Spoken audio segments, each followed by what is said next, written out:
È proprio qui, dalla Porta dei Leoni, oltre la quale si estendeva un piccolo borgo che portava lo stesso nome, che inizia l'itinerario archeologico della Ferrara nascosta, dedicato al Medioevo.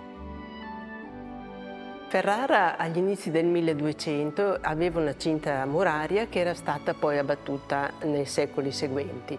Però i resti di questa cinta muraria sono ancora conservati all'interno della torre del castello.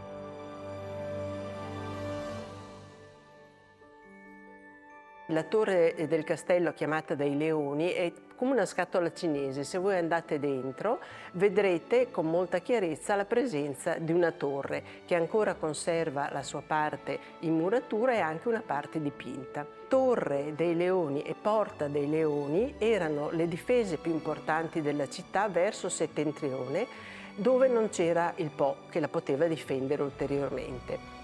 Si chiama Porta dei Leoni e Torre dei Leoni perché Azzo Novello, quando ritornò dalla battaglia contro Federico II, si portò come bottino di guerra 2 leoni e quindi i 2 leoni furono ospitati in una casa al di fuori delle mura e da questo avvenimento presero il nome queste Porta e Torre.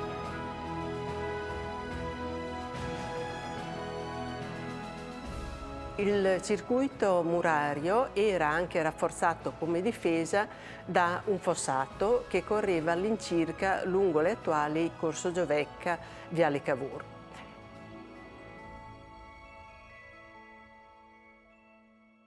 La torre fu poi trasformata in rocca e poi quando fu costruito il castello, l'attuale castello Estense, fu inglobata all'interno di una delle torri del castello. Nel 2010-2011, in occasione del rifacimento della pavimentazione di Corso Martiri della Libertà, è stato fatto uno scavo archeologico che ha consentito di scoprire tutta una serie di strutture, sia fossati che murature, che servivano a mettere in sicurezza appunto la Porta dei Leoni.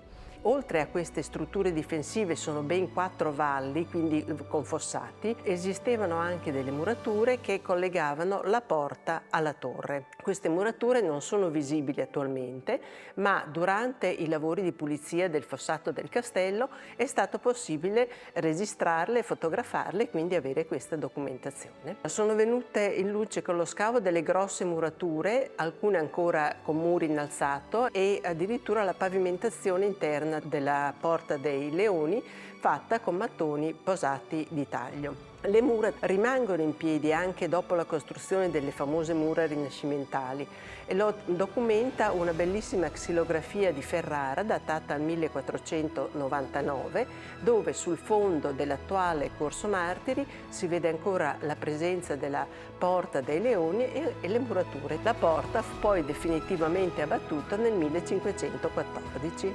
Si suggerisce di proseguire il viaggio attraverso Ferrara, città di terra e acqua, legata indissolubilmente alla grandiosità della famiglia d'Este, in direzione di Borgonovo, antico quartiere medievale dove ora troviamo 2 piazze, luogo di passaggio tra passato e presente.